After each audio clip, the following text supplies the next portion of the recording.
Welcome to Crypto Freight. I'm Luna, your guide through the shadows where horror films, TV, comics, and video games all come out to play. Every week, we dig into the stories that shape the genre. The monsters who haunt it, and the creators who keep horror alive. Welcome to the Crypt. Hello, everybody. Greetings. Happy to be here. Happy Sunday. We are going to be reviewing the 1981 slasher horror film Madman that was directed by Joe Ginoni, something like that. Sorry if I butchered that last name. Some of those Italian names are a little complicated, but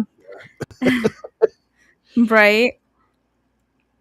I have a special guest with me this afternoon. Unfortunately, my previous guest could not attend, so Raven Wisha was phenomenal to jump right in. I threw a Hail Mary and was able to show up. So, Raven Wisha, for those that have not met you, can you tell our audience what you do and who you are, and a little bit more about you? Sure. So I'm Raven Wisha. I am a Twitch streamer, is the primary thing in the moment. My day job, just for the experience, when I'm not streaming, I work at doing grip and electric in the film ministry in New Mexico. So I actually have on-set experience, not necessarily with a huge amount of horror stuff, but I do have some on-set experience with film and television. But primarily lately been doing a lot of streaming on Twitch. I am a PNG tuber, which is a kind of lower budget offshoot of VTubing, like any number that you may have encountered. Usually most tend to be in the anime looking girl things, but not so much with me. No, he's our resident Muppet Coyote, and we love him for that. So Madman, what a fun film. What did you think? First thoughts? So I'm gonna be honest. Be honest. So Luna and I were talking about this. I watched it with her. Hey, Colin and team. As her homework for this. And she had talked us up and had on a couple of occasions said that she didn't understand why this didn't take off when Friday the 13th did. And I know why.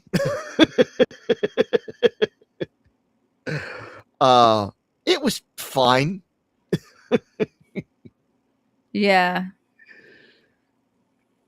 I don't know. I think the nostalgia on this is bigger than what the film actually is. So from the very beginning, we learn that this takes place in the North Sea cottages, which is actually in North Sea, New York. So kind of upstate New York. And it's this North Sea cottages is supposed to be a woodland summer camp retreat for gifted children. That's the premise of this, and at the very first, we see a group there at the campfire, and they're singing just this horrible song. Oh my god, the dude at the very beginning singing the song. I'm like, can we just make this dude shut up? So then after that, we find the lovely gentleman that is the camp director. I believe his name is Max. Yes, he is the camp owner. So then Max begins to tell a story about Madman Marz.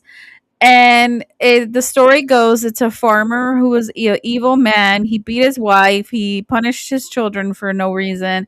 He fights all the time and drinks, and He got his nose bitten off by, a bar fight, and I'm like, wouldn't you learn to like back the fuck off once somebody bites your nose off? But no, this man insisted. So one night, the farmer, went crazy, killed his wife with an axe, and then his son next, and then after that, daughter. He chopped them all into little pieces, and he describes all this in detail, how he chopped everybody into little pieces. And then that wasn't all. He went to the bar after with the axe in hand and everything and poured himself a drink. Okay. So obviously the village locals were like, bloody axe, bloody clothing, comes in, pours himself a beer, something's not right. So 10 men find out about what happened. They jump him and they hanged him. But the next day they went out and he was not found hung where they put him. And the family's bodies that were chopped up, they couldn't find them either. So Max explains that on certain nights when the moon is full, he'll come out. And the best way not to encounter him is to not say his name, or else he will hear you. So far, it's a good setup. I feel, we find out who Madman Marz is and what happened, and he went crazy, killed his whole family. Then he got, you know, strong and all that fun stuff. How did you feel about that setup, Raven? Um, I mean, you're trying to set up a boogeyman. Um, it's a campfire story of the killer with the hook for a hand from from the escaped prison. Like you're trying to set up the boogeyman, and I mean it's fine. It establishes who the character is. It establishes an appearance because his nose has been bitten off. Like there are other things that we'll get into later on that like it does it. I mean, it's just a matter of like it's a standard campfire story for like to like scare people. It's not the yeah. I don't really. Yeah. Yeah, I know, right? It sounds like a pretty standard but decent setup. Yeah, it does. It does. And we all get this in the sequence of the campfire. Um, so what does Richie do? One of the camp members? He screams at the top of his lungs, Madman Marz! That's not it, though. That's not it. He throws a rock at the it's a The house. house. Yeah, and we are led to believe that it was never confirmed, but we are led to believe as viewers that the farmhouse belongs to Madman Marz. And what does Richie do? He throws a rock at the window and breaks and shatters a damn window. If Madman Marz didn't hear the boy screaming, he definitely heard his window being shattered by that rock that he decided to throw. And I hate Richie so bad because he's the catalyst of all this. And spoiler alert, he gets to live. Flippin' Richie. Flippin' Richie. This is all his fault, right? And at the very end, I know I'm getting jumping ahead, but this is why I hated this character so bad because he caused all this by throwing the rock and screaming his name. Even if you don't believe the story, you just don't do it because what if he's right? So yeah, Richie's character just kind of pissed me off the whole time. But some of the campers were like, "Oh my god, these stories are so horrible," blah blah blah. But I've never been camping and I've never sat at the fire and had scary stories, but I would kind of enjoy that vibe. So I don't know what the whole complaining, bitching was about in the film, but I enjoyed it. And that little girl seemed very traumatized with the story because she's like, "Oh, Madman Marz, is he gonna come get me?" And it's like, "Oh God, why are you telling the story?" The adults can handle it, the older campers, but um, the very young kids, I don't know if you can really be telling that story. Yeah. Yeah, it So, was. It we. I can tell you that I was a Boy Scout growing up. Those are pretty standard tales that you would have. And I grew up in kind of this, yes, a little later than when this movie came out, but it wasn't that like these were out of the ordinary or anything like that. It was just purely these are the same kind of stories that you'd have encountered around any kind of campfire. And as far as I can tell from it, they're they're scary, but if you in the non cinema world are going to be sitting there going, well, I know that this is nothing. The location that mhm. the location that we're talking about in the story either isn't nearby or we've been there literally earlier that day when the sun was out, so we know what it is. Yeah, I can agree with that. It just like if somebody's telling you the story of the boogeyman, right? And you're just saying this because we're here and it's like a kind of stories you tell. I can definitely see that. So good old Richie splits off from the group. They end up the campfire stories, whatever. They all go to their respective cabins, and Richie decides it's a good idea to split off from the other boys, and he ends up going into the farmhouse.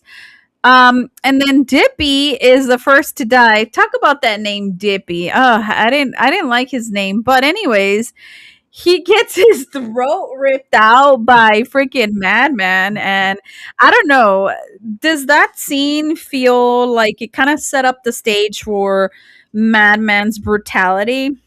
It I think it set it up, but it's also a matter of my brain says that the the the Dippy may be a little bit of a how we end like this may be how we got Doofy.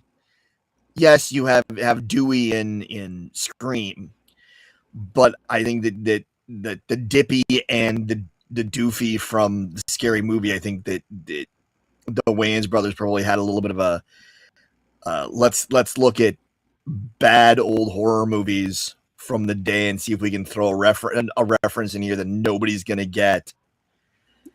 Yeah, definitely. Um, And and I also, yeah. there is one other thing that from around the campfire is that they're talking about how the kids' parents are going to be coming up to spend the last weekend before Thanksgiving, and he's going for his winter break, and how Max is going for his winter break, and it's like it's a summer camp. It reads as a summer camp, but somehow they're doing this in like November, like the middle of November.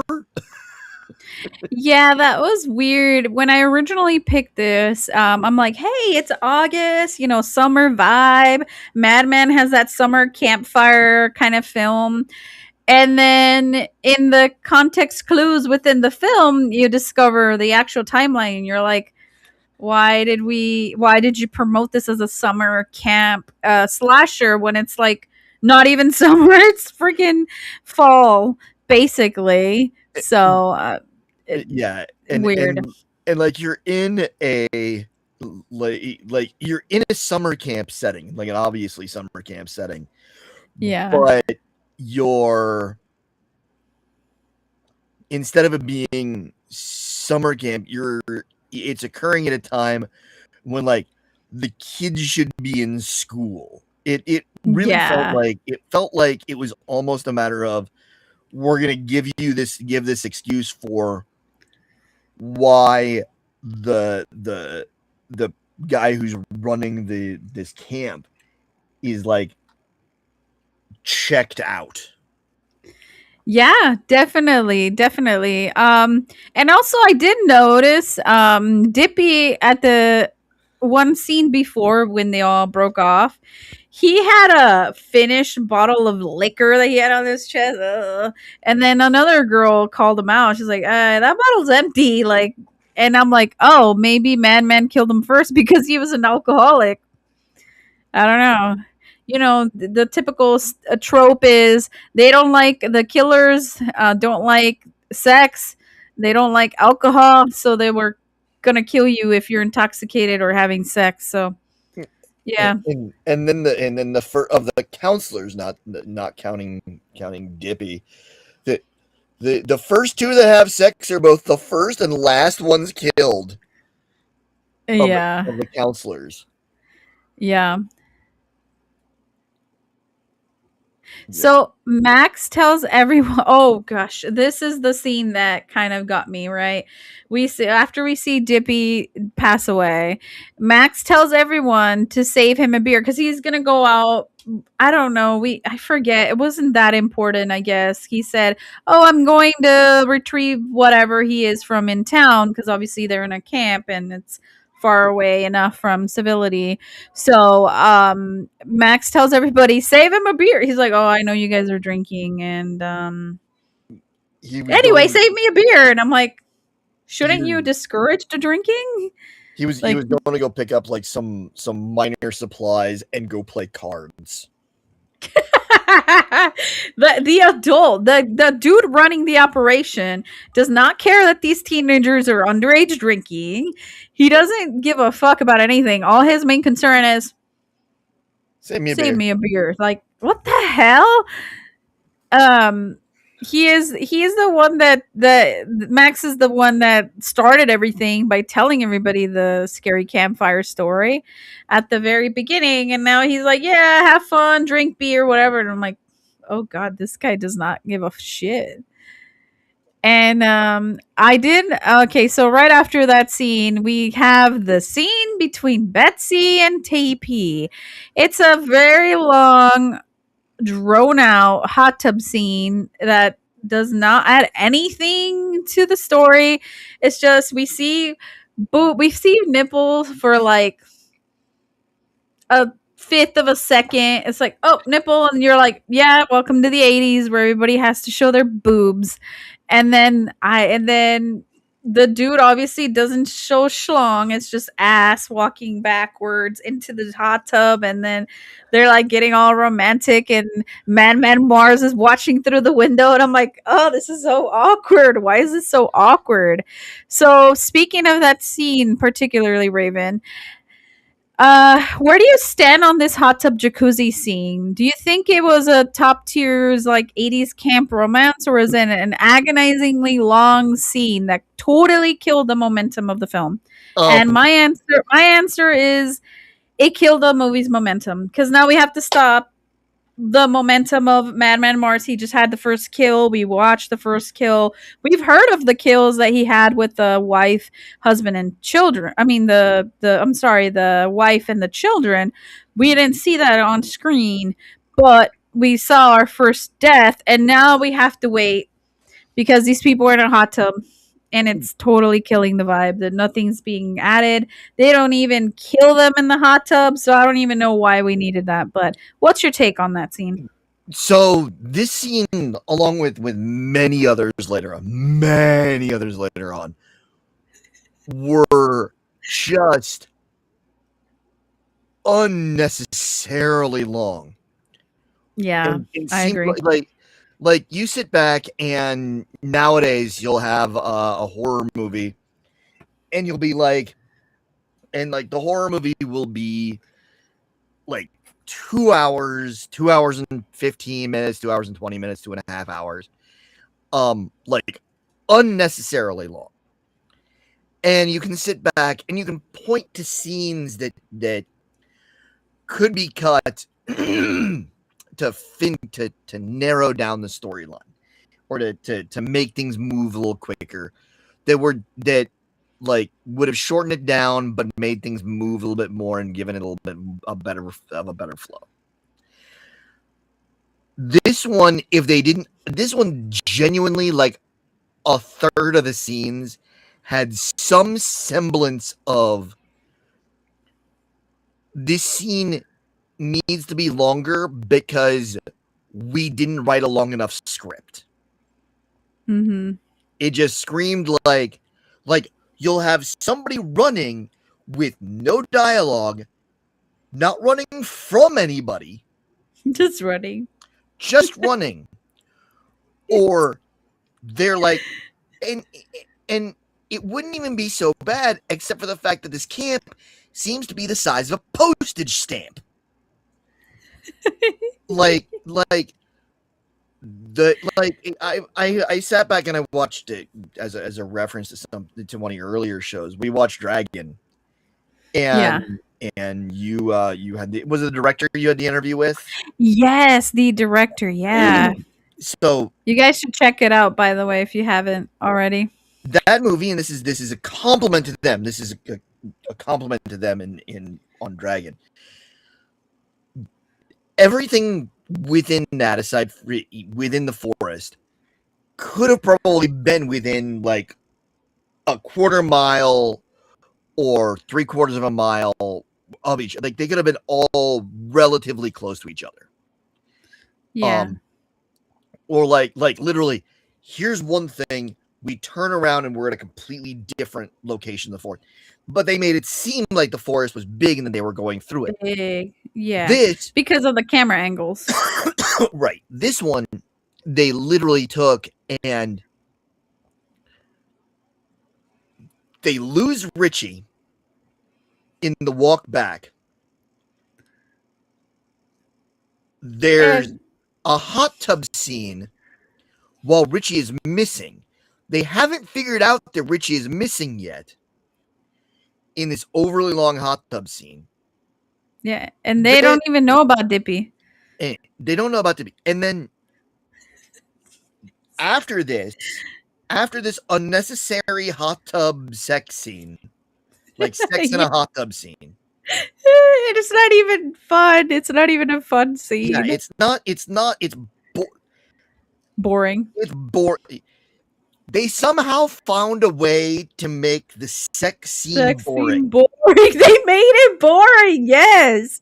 And you normally, I'm kind of a prude with sex scenes, but then I'm like, whoa, if I think sex scenes are way too much sometimes, but I thought the sex scene is boring, then yeah, that should tell you something about the sex scene in this. It was so boring because they would cut back to Madman Marz being like, yeah, on the window, and you're like, what a creep.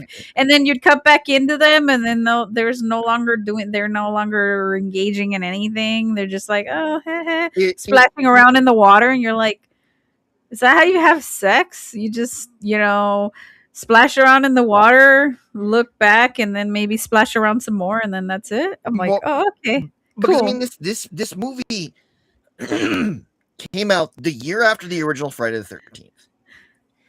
It came out a couple of years after the original Halloween. And those movies both had sex scenes, which necessary, unnecessary, doesn't really matter. They were still better, and they like made, and this is something that I also commented to Luna on this, that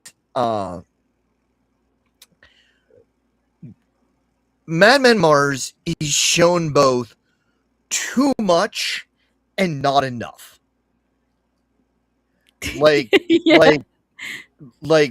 you sit back and Jaws becomes terrifying because like it's a matter of like they somehow with this movie found just the right amount of screen time for Marz to where he's not there enough that he's a constant presence Mm-hmm.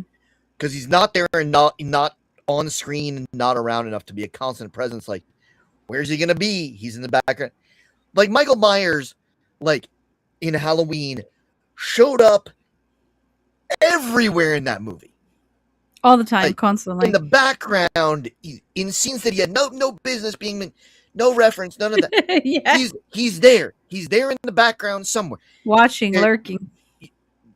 in Halloween, you have Loomis and you have the sheriff talking, and here comes Michael Myers driving in the asylum car that he's stolen. Yeah. That was a good scene. That's a good reference. In Jaws, we know that because the shark didn't work properly, there was plans to have way more of the shark in Jaws, but because the puppet didn't freaking work properly, it was never around. And so the lack of the shark made it, where's it gonna be? When's it gonna show up? When's it gonna come out at us? Where's it gonna be? This one, it was there. He was there too much for the when's he gonna show up? Where's he gonna be? What's gonna happen? And not enough to be like the constant threat. And this is a good question, Colin. Was the Slumber Party Massacre 3 boring? It was not. It was not. Nothing could ever be more boring than this hot tub sex scene because no sex actually happened. It's hinted because they both go in there naked, but there's nothing like there's no like hot steamy makeout session. There's nothing. They're literally just like I splash around and we pretend like maybe we had sex or not. You don't even know what they did because it's like there's nothing. It's like if you told somebody that's never had sex to create a hot tub sex scene, this is what they would come up with because they don't know what sex is. So it felt very and this distracting.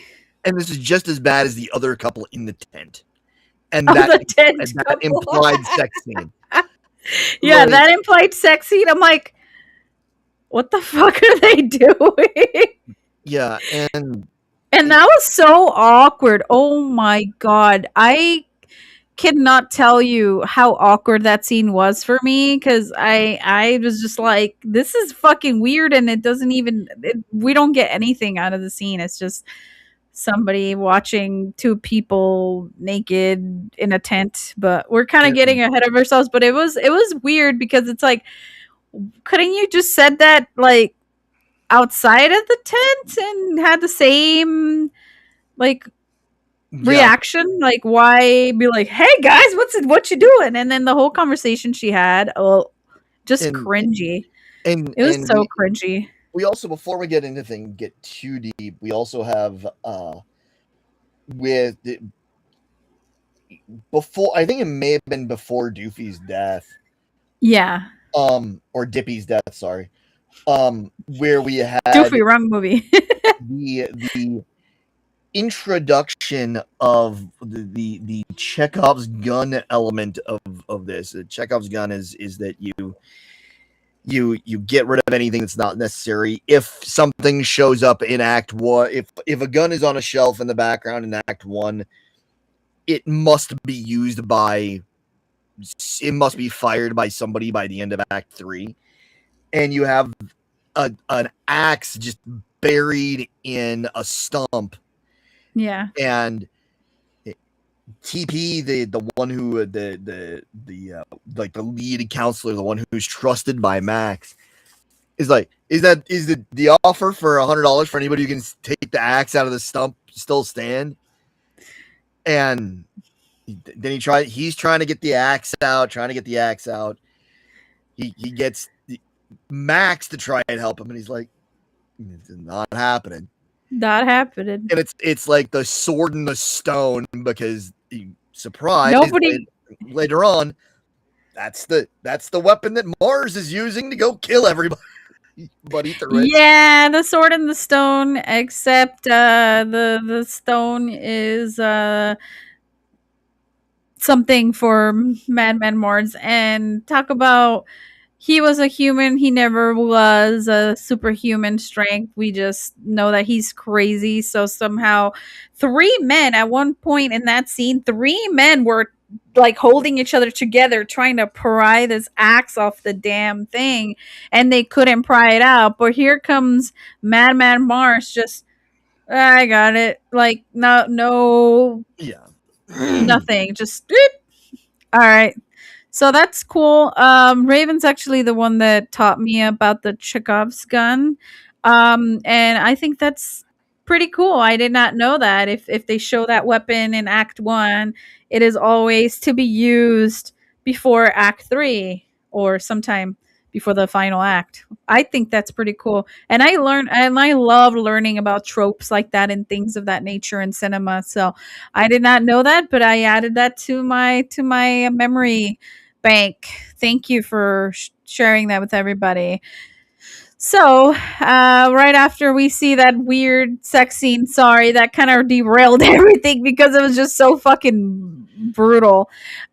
Stacy, when then we see Stacy, one of the counselors, sitting alone in a canoe randomly. We don't know why. This scene could have been cut out because like there's nothing. She's just playing in the water in the canoe on her flute. Uh, I looked it up. I thought it was a recorder, but according to the internet, it said it was a flute. And she was sitting there, and I'm like, why is she sitting playing the flute on a canoe? Yeah. It That it useless filler. We don't care. It doesn't add to anything. It's not like she uses the flute later on to attack somebody, or she doesn't need it. It's just adding to the nonsense. it was And this was just another one of those scenes that like was either wholly unnecessary or was too long. yeah, Because she leaves the boat and we see her going walking. walking back, and then rather than finding like a normal path to go up, she like takes like the hardest path up this hill that's like Yeah. and the biggest thing is we know that Marz is there because we've got his audio cue in the background. Oh yeah, like Um with Mike with Jason Voorhees, where the that little thing. Madman Marz has his own. It's like it's like a weird synthesizer noise, and every time yeah, it's weird. I can't even emulate it. But when we hear that, we know he's around, and that's one of our context clues. So she decides there's like a nice little path with handrails and everything's well lit. What does she decide to do? just Go up the through hill. go up the hill through the leaves and shrubberies, and I'm like, girlfriend, you could have just gone up that well lit path and not had all this resistance. But And here we go. Not very smart. and as she's finally scrambling her way up, she finally gets purchased on a stone with her foot, gets her way up, and right after she moves her foot, we see Madman Marz like grizzled, long fingernailed hand like reach to the stone like he was about to grab her leg. And like this is another like one of the many times like, okay, he was a madman. He wasn't a werewolf. Why does he have like just giant like rubber looking hands with like With fur.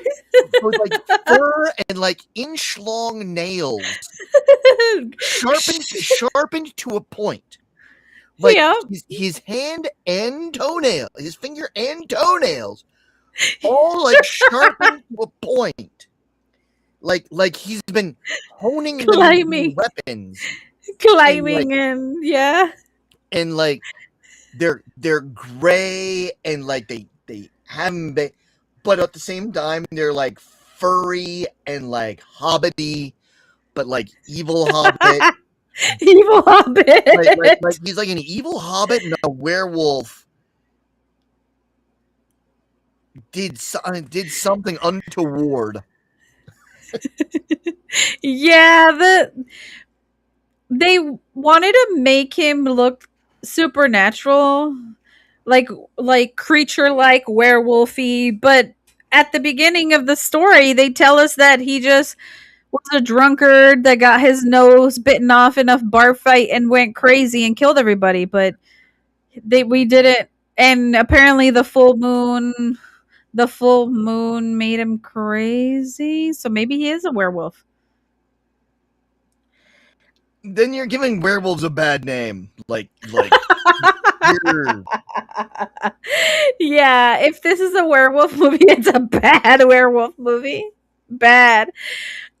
I don't know if that was what their goal was, to insinuate that because of the full moon he went crazy and then killed his wife. It wasn't really the alcohol. He wasn't I mean, the alcohol probably couldn't have helped any, but then why didn't he kill everybody at the bar? He had, you know, he went to the bar and had a beer. Why didn't he kill everybody at the bar? See, it's the plot is really bad and the makeup and everything was really bad. Cool monster, but what they said in the story doesn't match up with what we're seeing. It's like, were we is this a werewolf movie now, or what the fuck is going on? You know? But so after she climbs up, Dave is one of the counselors. He's threatening people about going crazy, and this kind of person scares me because he was just at first like, oh, what if I go crazy and I start killing you? And I'm like, oh my god, like, can we tone down the crazy? Like, why are you acting kind of cuckoo for Cocoa Puffs, And I didn't like Dave doing that. It kind of made me a little unsettled, and you don't need those kinds of friends in your life. it's one of those things where, like, if I were to sit back it's not like I'm making a movie or writing a script to do anything like this, but I think it would have been almost a more interesting situation for the character and for everything if you had like we have, because I do stream games and all that. You have the situation with like the Wendigo from from Until Dawn, where you take the cannibalism, they become a Wendigo,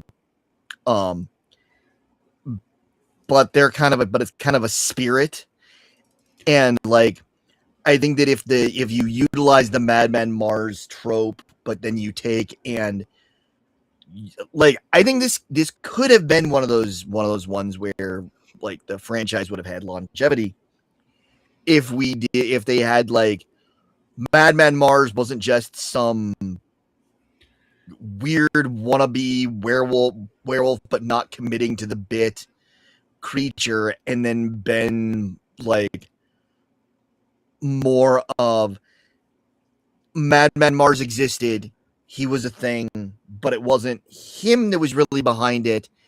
The spirit kind of took over, and then you have the killer be one of the random campers that you don't really like. Most of the scenes, they're just a camper. They're terrified with everybody else. Yeah. Like that would have been way more interesting. Not just Yeah. not to spend the time theory crafting, but like that would almost have made more sense. I think so too. Because then you could have had Dave like be the killer. He reveals himself as the killer in this scene, but it's played off jokingly. Yeah. But that's not what we got. Yeah, no. They could have done so much better, but I did note that if you have friends that are like threatening that they're going to kill you, and yeah, no, that's not something you ever joke about. And Dave just seems like a shitty friend anyways because of what he tells the other people. and he was gaslighting Betsy in the next scene, telling her that you're overreacting, you always overreact, you're always too emotional. And I'm like, dude, she's concerned for her friends that haven't been back. Like, you're a dick. You're a gaslighting dick. But anyways, then we see TP looking for Richie, right? We cut to the next scene. TP's looking for Richie because Richie was gone since the very first scene after the campfire. So he's been gone the longest. And then Madman Marz drags TP with his by his neck, right? And then hangs him from a rope. And Mhm. yeah, that scene was a little brutal, but no blood or anything. And I didn't like the makeup in that because when his neck finally, snaps and we see TP pass, um the makeup that they did on him looked like he was a corpse for like 5 days already. It I'm it like, it he looked like just died. it, Why would it you make him look like he's 5 days dead, not just recently dead? I mean, some pale color, losing your color right after your death, like seconds after death, is fine, but making you look like a rotting corpse, it no, that was a little rough for me. it looked like Savini's zombie makeup from the original Dawn of the Dead. Yes, it did. I'm like, wait a minute, he just turned into a zombie. So Madman is a werewolf zombie. Yeah. It was bad. I didn't like that. It wasn't realistic because it's like, well, you're not if you just died, you're not going to look like you've been dead for 5 days. So the makeup was pretty brutal, pretty rough there on the makeup artists. I never really rail on the makeup artists too much or the makeup people and the special effects people, but on this one I did have to rail on them a little bit just because it's like, dude, what are you doing? Stop it. uh and if you don't know what a dead body looks like seconds after it passes, maybe you should probably look it up or something. I don't know. Do research. Yeah. Betsy then after that scene, Betsy explains to Dave that TP has been gone for too long. And then that's when we get the whole scene about Dave being a fucking asshole and gaslighting. Oh, you're always worrying. You have nothing better to do. And he was just a dick. He was just a giant dick. Did you also get that vibe from I him? I did, but also the reason why she was so concerned was that he said he'd be back in 10 minutes, and it'd been like 45. Yeah. I would be concerned. This is the part. Well, it's not just the concern, but this is also the part for me that was like, this camp is the size of a postage stamp because they're talking Yeah. about how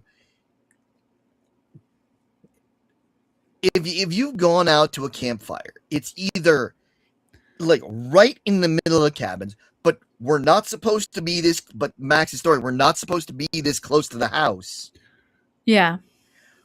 But if you're close enough, then the cabins are close enough to the house that the whole camp shouldn't be here. Yeah. And what was funny about that from the very beginning, we know that the farm is like he literally throws a rock and I don't care if you're a baseball player or whatever. If you throw a rock and it shatters a window, you're close enough. Right. You're a couple yards away. You're not very far. Like, and they would have shown the rock just like, making a long ascent to the house if it would have been a long distance. But it wasn't a long distance rock throw. It was just like literally and he didn't even like full send it like you would in baseball. He just literally like tossed it like you would a stone in a creek. And the fact that it shattered means the campground is literally right next to the farmhouse. I'm like, what are you guys doing? You guys are dumb. But yeah, this campground is not very far from everything. The farmhouse is right there. Everything's right there. So if he says 10 minutes and it's been 45, then yeah, something's seriously wrong because it wouldn't have taken him more than probably 5 to walk it. the whole thing. The perimeter of the whole thing is going to take you like 5 minutes. And yeah. But Dave is like, "Fine, Betsy, I'll do it myself. I'll go check for TP." And then Dave finds TP. After this scene, Madman had recovered his axe and now he's chasing Dave, which good riddance. Dave is an asshole. And we see a horde of dead bodies. We get this random camera where we just have to look at the dead bodies, right? So it's like, what the fuck? Madman, I will note, Madman loves to hoard dead bodies because after he kills them, he doesn't just leave them right there. He's not like Jason or Freddy or even Ghostface or anybody. This man loves the dead bodies. He's like a trophy hunter. Like once he kills somebody, he goes and just stacks the dead bodies on each other in his basement. He's fucking weird, but yeah. Did you catch that in that scene where he's just hoarding? He's just starting to hoard the dead bodies. I didn't specifically notice it this early in the movie. I noticed it at the very end. Like remember at the very end when at the full end of it, and it's just like, Yeah, you have the bodies from like way back of his wife and kids in that scene, they're all and in then there. and then you have all of his kills from this movie all piled up in the basement.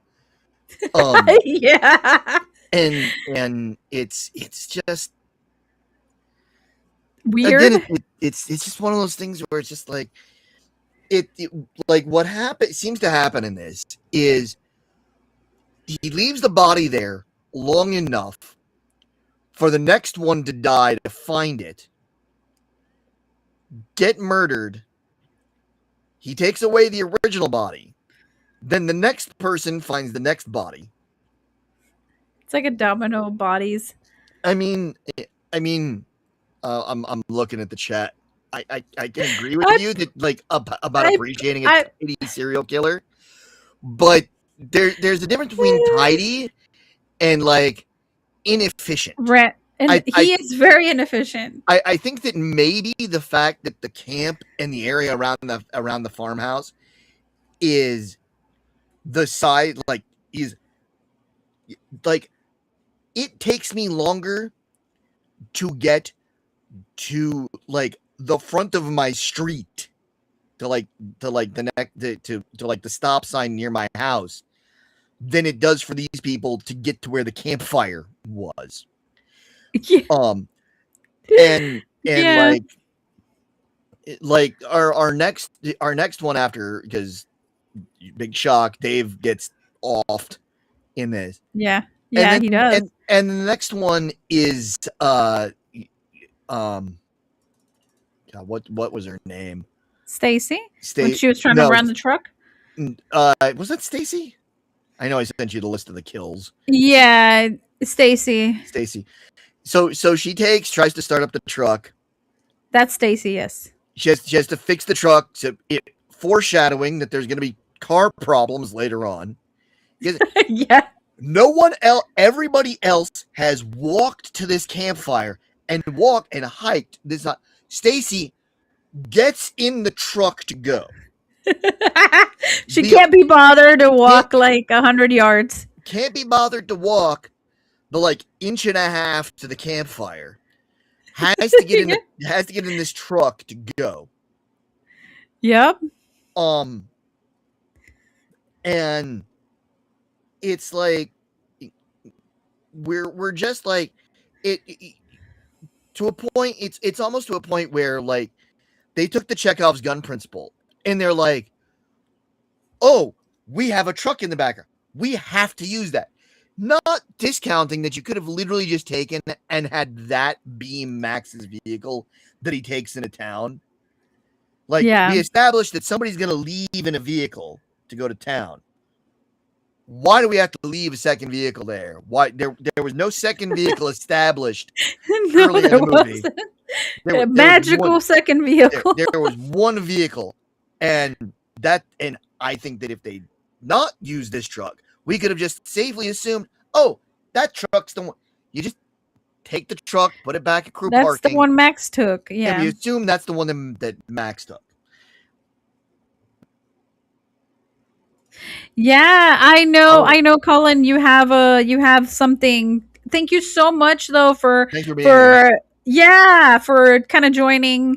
We've almost said we're at the descent of this madness, but thank you. No, thank you for listening and checking it out. Have fun on your stream. I'll drop by after mine. I will say that the next. So she then ends up finding the decapitated Dave. Yeah. But then she goes back to the truck after she's freaking out after having found. Freaking out, going back. Gets truck, there's Marz. And truck, of course, won't start. It won't. And I really think this is probably my favorite kill of this movie. Yeah, it's a fun one. Because she's messing around in the truck, it won't start. She goes, gets under the hood, just like she did before. And she's there messing around underneath the hood. Marz jumps on the hood, decapitating her with the hood. Yeah. It's not a great kill, but it's probably the best one in the movie, in my opinion. Yeah. Yeah, so before that scene, she starts the truck finally, and then Madman tried to open the door while Stacy's trying to drive it out. And then just the counselors are being very incompetent, but still somehow trying to be responsible still. Stacy does find a decapitated torso. I don't know who it belonged to. I forget. And she finds Dave's decapitated torso, and then she starts running. Right? And then we get the most annoying scene ever. She runs into the house and hides in the fucking fridge. She like frantically grabs everything in the fridge, chucks it out, then so this was after the truck hood kill. Yeah. That's when just before that, she's the one that went in and found the couple having sex in the tent. Oh yes. Mm-hmm. And tell them, hey, you need to don't hurry, but hurry. That was so awkward. And that whole scene, she could have said that from outside. Hey guys, we have a lot of people missing. A lot of people are missing. A lot of shit's going down. Just but join us as soon as possible. But she could have said that from like, hello, hi, I see you having sex, but I'm still gonna. It's like, oh dear Lord, don't watch people. That's like weird. It's like Jack Torrance in The Shining. Here's Johnny. Yeah, she had that, and then she had that little smile, like, I know what you're doing in there, and it's like, don't be fucking weird. I'm sorry. Yeah. If I'm renting, like, let's say an Airbnb, or I'm renting some sort of thing where there's couples and other people, and there's some sort of emergency, and I have to let everybody know that there's an emergency, right? I'm not going to just like burst through the door and be like, hey, I know you guys are having sex, but it's like, that's kind of inappropriate. Just knock on the door and say, hey, there's an emergency going on. Just, I don't know what you guys are up to, but just out of sheer privacy for people, like, yeah. Don't barge in on people. Be respectful of their personal space. They zipped up the fucking tent for a reason. Like, come on now. Don't be a weirdo. And then the couple that had been in there, she's already been killed at the truck. Um, they actually don't find anything. They get back to the truck. She's getting spooked. She might have found Dave's body, Yeah. but then they get back to the truck. They go to start the truck. The truck is actually almost starting, except we hear the squishing The squishing sound of something sound while they're trying to start. in the engine. They go out, open it up, and there's her head still in the engine compartment of the truck. Yeah, because you see her looking at the engine and then wham. So her head gets decapitated with the hood of the car, and it's like, damn, that was a pretty good. That was probably the best kill out of this whole fucking stupid movie. Right. And I'm sorry I called it a stupid movie, but yeah, and it's then, pretty B movie. And then after we find her head in there, that's when the dude gets grabbed by Marz. The chick who he was sleeping with in the tent. Yeah. Yeah. Is sitting there watching in the truck. She's actually in the truck. Is terrified watching it as he just gets folded in half by Marz. Yeah. Drives off, and that's when we get the her driving off, hits a tree, falls out, runs back to camp, injured, limping. Again, this camp is like the size of a postage stamp, and I'm still gonna like go off on this about 1,000,000 times because she's able to, while injured from the truck hitting a tree and all of this other stuff, she's still able to hobble back to the camp in like a minute and a half. Yep. Having still a injured outrunning Marz. Yeah. Weird, huh? And then also too, once she gets into the house, that's when you see the whole scene where she rips everything out of the fridge, goes into the fridge, hides, and she's being so loud. She's like, and I'm like, oh my god, why are you being this loud when you're hiding from a bad guy or whatever? You're going to remain as quiet and as calm as possible so they don't hear you.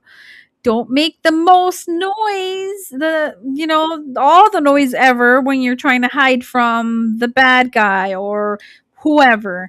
And I would have never thought to hide in the fridge.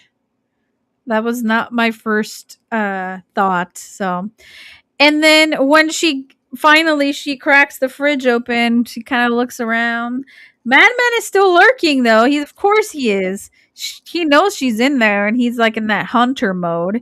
So she's walking, limping very slowly for what appears to be a fucking eternity out of this fridge. And it's like, I kid you not, it's like 3 minutes of her walking out of the fridge and walking out of the house. And I'm just like, oh my god. Another one of the million way too long, if it needed to be in the movie at all scenes. Yeah. And then you see the Chekhov's gun, where she's in the background and then there's a gun in the background and we see her take it off and then loads it. And then she runs with it, right? So Betsy hears the commotion and investigates because, of course. So she's armed with that shotgun, and then she got startled when Bloody Ellie. So Ellie was attacked earlier by Madman Marz. So she pops out. Betsy accidentally shoots her friend in the face. Yeah. What a friend, man. The one kill that's not Marz. Yeah, Betsy kills her friend Ellie, shoots her point blank in the face with the shotgun. Madman Marz didn't finish her off, but Betsy did, so that was pretty sad. I was like, Oh, that was a fucked up scene. I'm sorry, but I didn't like that scene. So after we hear the gunshot, that kind of wakes up the remaining of the campers. Everybody's like, "Oh shit, shots fired!" Like that would wake anybody up, right? So Betsy gets the kids onto the campus, and Mars attacks the door. Betsy fights him off with the metal rod and then gets the bus moving and instructs the driver to take the kids to safety. Instead of her leaving with them, Betsy goes after Mars at his abandoned cabin, right? She shoots him with a rifle, but he overpowers her, clawing her face and dragging her down into the basement where we see him storing all the past victims. Knocks That over was it. Knocks over a candle, starts the house burning. And then we yeah. have the Randy dipshit. Sorry, I'm finally getting into the my language portion. No, Out in you're the road, good. she's called Max to get him to come back, saying like trying to get his because shit's gone sideways, and he comes back and Randy has discovered all of these people in the basement and all that before all this and gotten out, and everybody's escaped in the bus except for Randy and the dead people. And Yeah. Max comes rolling up in his car and just headlights onto Randy and says Madman Marz. That's all he can say. And it's like, and that and a view of the dead people in the basement burning is where the movie ends. It's just like, Yeah. So Mars impales Betsy on a sharp wall fixture hook, which, ouch. With her last breath, she pulls a pocket knife and stabs him in the shoulder, causing him to knock over like that flame that we're talking about. The basement catches on fire, burning the bodies of all the victims. Mars escapes into the night. We see him just kind of, get stabbed and then walks out of there. Um, so finally Max comes back and yeah, and Richie is the one that was like he was in shock, muttering, "Madman Marz is real," and then Max is like, "What the fuck happened? Everybody's dead." And then Mars is seen lurking safely in the woods as the original song of Madman Marz, the synth pop track, plays over the credits, and that's it. And I will tell you, this whole film, I am upset. Richie, the boy who screamed Madman Marz at the beginning, got to live. Did that upset you too, Raven? yeah, I'm genuinely surprised with as much as he was digging around in Mars's house throughout so much of the movie. I'm genuinely surprised that, like, aside from seeing the bodies, he never once actually encountered Marz. He didn't. And He he's the never one that once started encountered this him. whole thing. He started the whole thing. He 100% should have gotten ganked at some point, but we can't have any of the camp. We can only kill the counselors. We can't kill the obviously almost the same age as the counselors camper. Yeah. Because this dude and all of the male campers that have been like there to hike back, we're all like the same age. Yeah. Yeah, I what kind of upset me is I wanted Betsy or I wanted some I don't know. Betsy should have been the final girl. Richie should have been dragged to the basement and killed. Like I, I would have loved that. This ending kind of made me mad. I'm like, fuck you, Richie. People like you piss me off. You start shit and then everybody else has to pay the price of your wrongdoing, but you get scotch free. That upset me so bad. Um, so now that you've watched Mad Men, does Madman Marz feel like an iconic top tier 80s killer to you? Or is he just a generic Friday the 13th clone in cheap makeup? He's not an icon. I'm sorry. No. There, he is about as far from an icon as you could get. I know that you've told me that he's inspired by the upstate New York like urban legend of Cropsey. And Yes. I do at some point want to check out some of the other movies that are based off of that like idea. Yeah. But it's a matter of um I don't know if they're good or bad, but they can't be any worse than this. Yeah. Um I mean I'm sorry to say that. It's just a matter of there's the script was meandering. This script read like felt like last year, like we've had a couple of years with Halloween and Friday the 13th and Texas Chainsaw Massacre was out at this point. And Yeah. we want to take and we want to make a horror movie, but we don't know how to write a horror movie. Yeah. Um and so and it's like Yeah. they had the and this is stuff that I know from having done film work. Usually in film you can kind of mentally gauge that one page, one 8.5 by 11 or A4, I think A4 is the rest of the world standard script page in normal script format is 1 minute of screen time. So Yeah. if you want a hour and a half movie, you need at least a 90-page script. Yeah. And that's if you Yeah. cut nothing. If you cut Yeah. absolutely this movie, and there are exceptions to this. This movie felt like it had a 60-page script, and They try to extend it to be longer. they tried to extend it to get to that hour and a half mark, which they did successfully hit.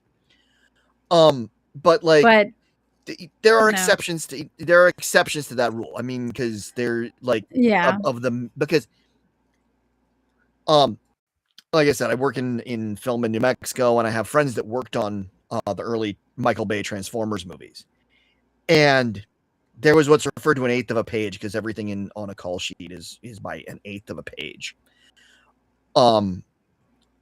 And there was an eighth of a page that, and that's usually going to be like one, maybe two setups. There was an eighth of a page that was like, I think a full week of the production of the first Transformers movie, because that eighth of a page was Autobots fight Decepticons.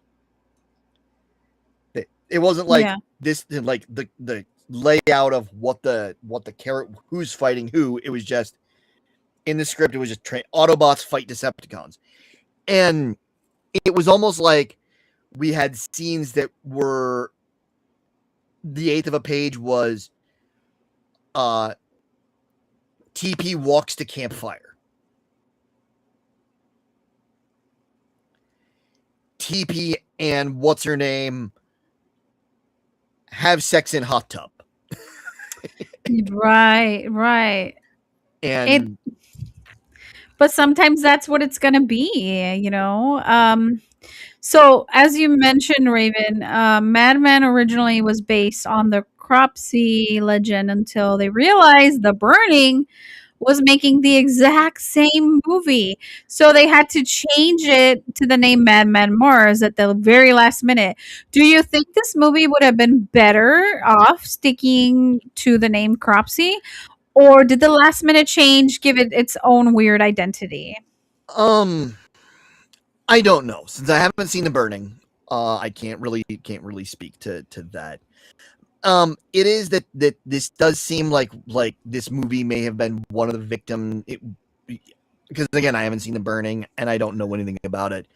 But it seems like they were it was in that same vein as like Dante's Peak and Volcano and uh, uh, uh, Ants and Bugs Life, where two movies with the same concept being made at the same time. One's gonna be one's maybe successful, one's not, or they both cannibalize each other. Mm-hmm. And I think that's going to be even worse in something that's niche, like a genre, like a horror genre film, Yeah. because there's already a smaller audience for it. So when you have that two movies based on the same thing at the same time, I feel like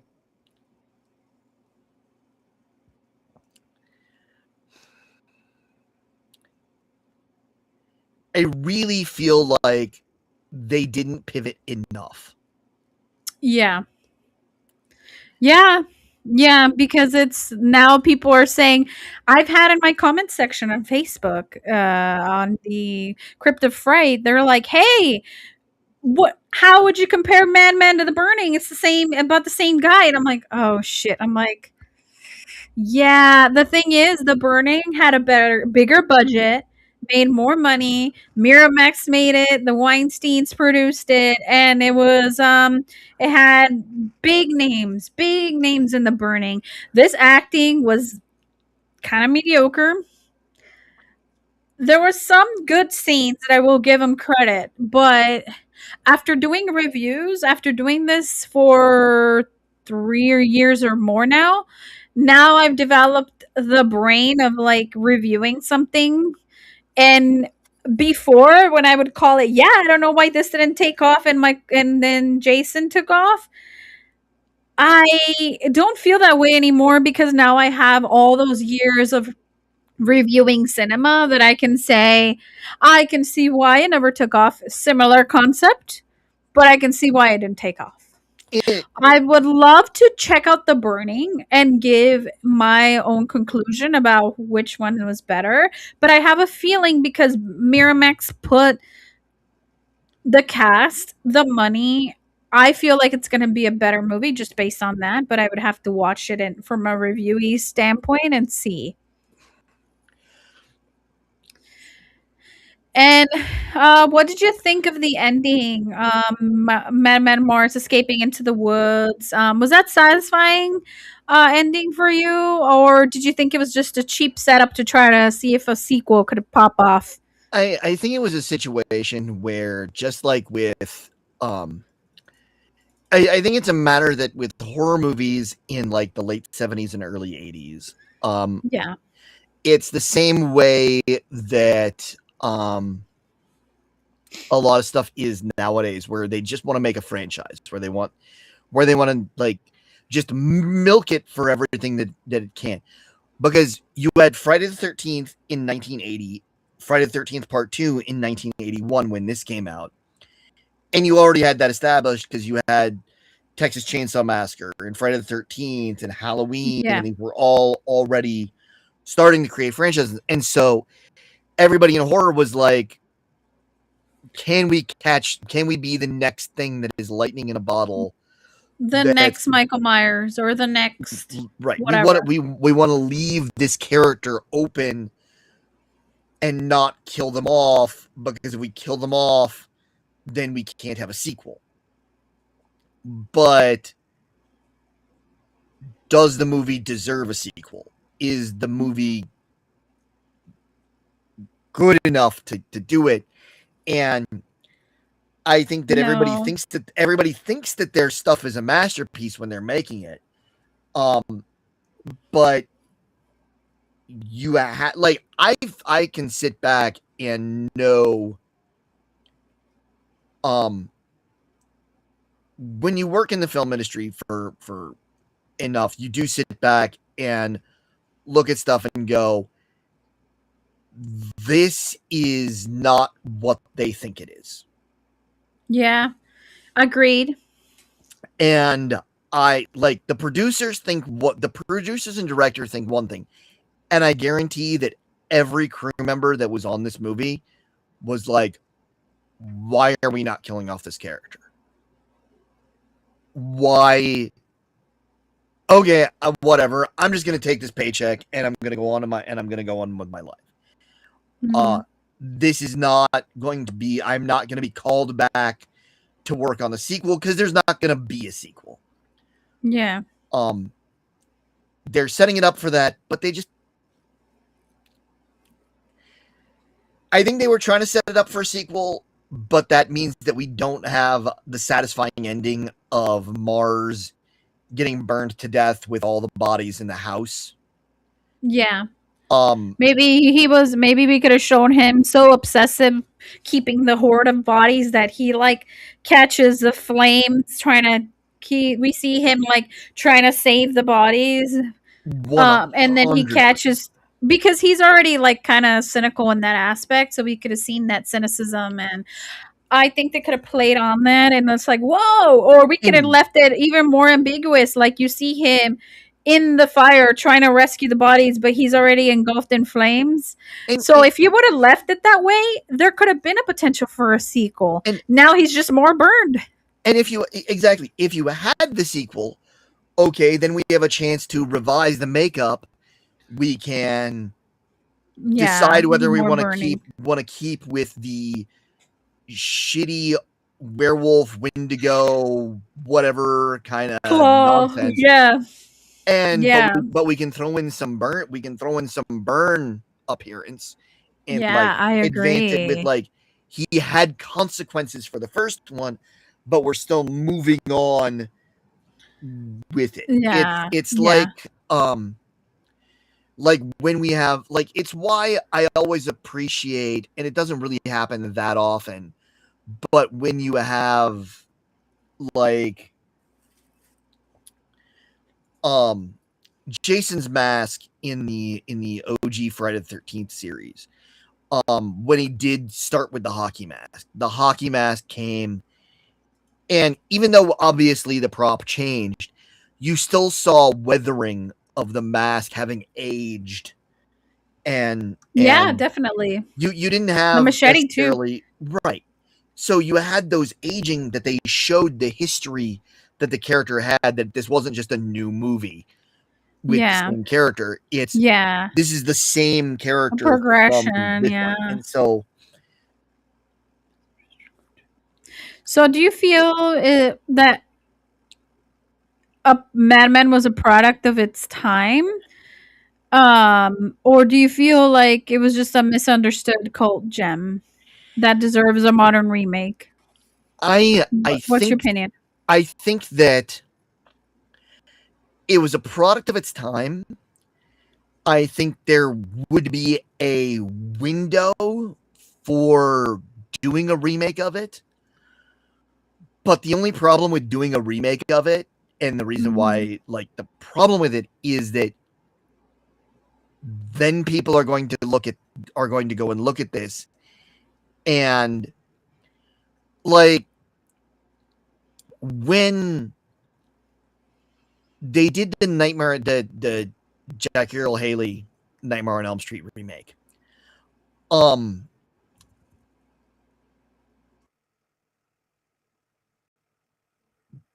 people went back and watched the original Nightmare on Elm Street movies with Robert Englund and saw that they were masterpieces to start out with. And so they were remaking masterpieces just with with a more modern sensibility. And it, no offense to the Jackie Earl Haley and the Nightmare on Elm Street remake, they failed. Like it was not as good as the originals. It just wasn't. Um, Right. this one, I think that if you were to remake Mad Men, it would put eyes on Mad Men, and while you could do something interesting with it, if you actually made it as a Madman remake, um, even if it was better, I think that the original would be detrimental to a remake. Okay. Because I agree. I think that people would sit back and go, why are you remaking this? This is not. Since it was bad to This begin with. This was bad to begin with. Why not start with a blank page? Why start with something bad that you have to fix when you could go back to the original source and make something new?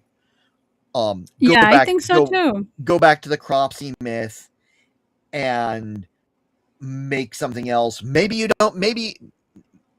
come up with your own name. Doesn't have to be Cropsy, doesn't have to be Madman Marz, but you can go back to that myth and then work your way into something new without having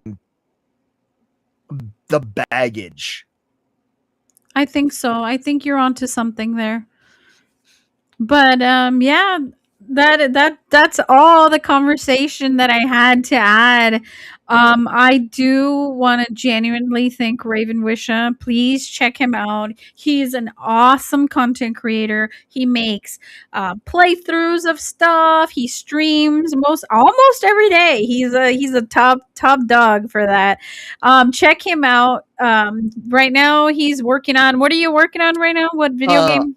I am playing through My Friendly Neighborhood. My Friendly Neighborhood is, and surprised by my appearance, it's basically like a play on Resident Evil, but cross Resident Evil with Sesame Street.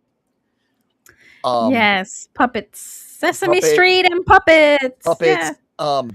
The weapon you're using is literally firing letters of the alphabet. That sounds so much fun. It's like horror elements too as well with the Resident Evil vibe. So yeah, check him out. Also to my other collaborators that were in here earlier chatting, the Horrific podcast. Please check them out. I'm going to be with them on Thursday reviewing Hellboy and the Guillermo del Toro series that we have been making together. So check that out. And thank you guys so much for being here. I appreciate you. I appreciate you, Raven. I appreciate everybody that was commenting and chatting, Scruffy, and everybody else, Colin, for being here. Thank you guys so much. It is greatly appreciated. See you guys next time on Wednesday. Wednesday and Thursday we'll be doing content. So thank you guys so much. See you guys next week. Have a good rest of your weekend. Bye-bye.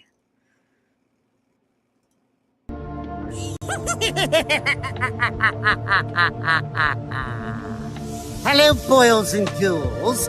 It's your old pal, John Kusier, the voice of the Crypt Keeper. And I want to thank you for listening.